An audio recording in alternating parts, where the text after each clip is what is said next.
Finally, something happened. Finally. I think this is bogus. I think it's petty. I don't think this is enough. It's a slap on the wrist. It looks like Alyssa Thomas was suspended. Finally. But this has been the epicenter of the sports world conversation today, has been this entire situation, fist to throat, all types of stuff. We got to get into it. Let's get right into it. The WNBA issued a statement. Even Kelly Krauskopf came from out of her cave. I don't know where she's been. A fist to the throat, caught on camera in front of thousands of fans, and the referees did nothing. Caitlin Clark ends up on the floor as Alyssa Thomas drives a knee into her thigh before making contact with her throat, then walks away as if nothing happened. The crowd falls silent, the Fever bench erupts, and head coach Stephanie White later admits she couldn't sleep that night. But what almost no one is talking about is what happened afterward. Be with me, because this story becomes even more intense. The game had already turned into a war zone. This wasn't just another matchup, it was a rematch. 2 days earlier, the Indiana Fever faced the Phoenix Mercury, and that contest was pure chaos, 6 technical fouls, 1 ejection, and physical play on nearly every possession. Alyssa Thomas received a technical. Clark picked up her 5th technical of the season. Maisha Heinleins ejected, and the Fever came away with an 86-77 victory. Still, everyone knew the rivalry wasn't finished. Wednesday night brought the same arena and the same 2 teams, and from the opening quarter, you could feel the tension. This matchup had become personal. Then, with 6:52 remaining in the second quarter, everything changed. It was the moment that broke the internet. Clark attacks the basket and falls to the floor. While she's down, Thomas makes contact in rapid succession, first a knee to the thigh, then contact to the throat area. Multiple camera angles and slow-motion replays captured the sequence clearly, yet the officials, standing right there, called no foul, conducted no review, and allowed play to continue. The Fever bench exploded in frustration. Teammates were shouting, and Stephanie White addressed the incident at halftime. She said, "The contact to the throat is crazy. It's dangerous. I brought it to the officials' attention, and we still had 11 fouls called on us in the fourth quarter compared to their 2. 11-2. She later described the situation as egregious and disrespectful.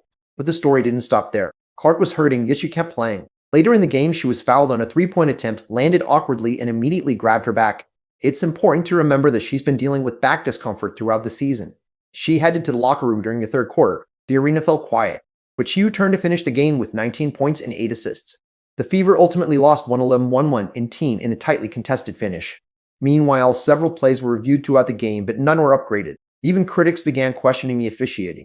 Then, the following day, everything shifted. On Thursday, officials reviewed the play and upgraded the contact to a flagrant 2. As such during a game and may impose a fine and/or suspension.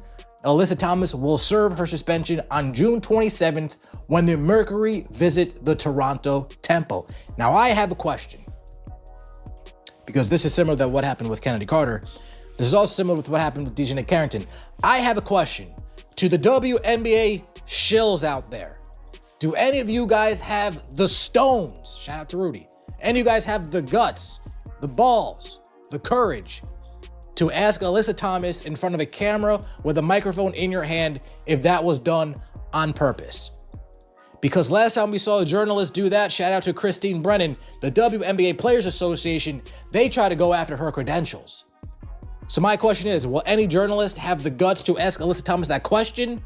Or is being a part of the WNBA sorority more important? Is being a part of the WNBA sorority more important?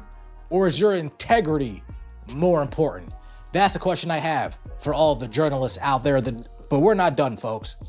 Sports media never talks about the WNBA for the actual product on the court. I think we know why.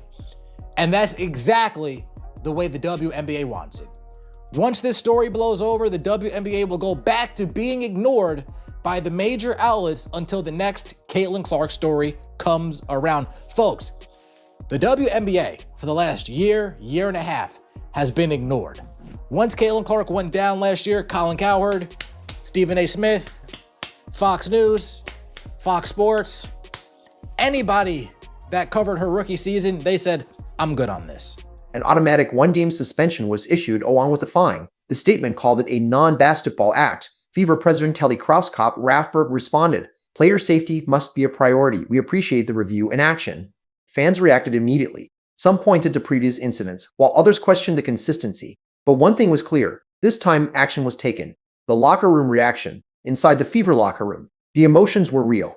Lexi Hull, one of Clark's closest teammates, previously said, "Everyone's human. When things get personal, that's when it crosses the line." That quote hits differently now. Sophie Cunningham, known for standing up for her teammates, was on the court during the incident. This team isn't just playing basketball. They're standing up for each other. Even Coach White, despite past tension, is now leading that charge. Watch this. Look at that. Look at her. Put her fist and her forearm into Caitlin Clark's neck on this play right there, and then uses her fist to get up. Did she try to kick Caitlin Clark? Let me look at or step on her. Caitlin Clark looked like she was kind of doing this, like Alyssa Thomas tried to step on her. Clay Travis come out and said WNBA players hate Caitlin Clark and a cheap shot because she's white and she's straight. How long have we been saying that? 3 years now. The WNBA's got a real problem here. They've got a real problem with the players in this league. And here is my issue. Stephanie White should have lost her ever-loving shit on that floor after that dirty shot from Thomas. Of course she didn't. Of course she didn't. Because she's tight with Alyssa Thomas and DeWanna Bonner. All types of stuff. Ridiculous, man. Alyssa Thomas is dirty.